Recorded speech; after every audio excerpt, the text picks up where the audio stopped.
नमस्तेस्तु भगवन् विश्वेश्वराय महादेवाय त्र्यम्बकाय त्रिपुरान्तकाय त्रिकाग्निकालाय कालाग्निरुद्राय नीलकण्ठाय मृत्युञ्जयाय सर्वेश्वराय सदाशिवाय श्रीमान् महादेवाय नमः।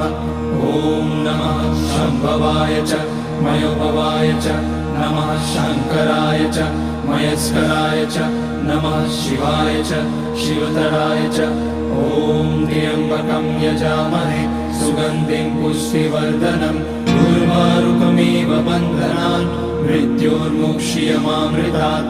नागेन्द्रहाराय त्रिलोचनाय भस्माकराय महेश्वराय नित्याय शुद्धाय दिगम्बराय तस्मै नकाराय नमः शिवाय।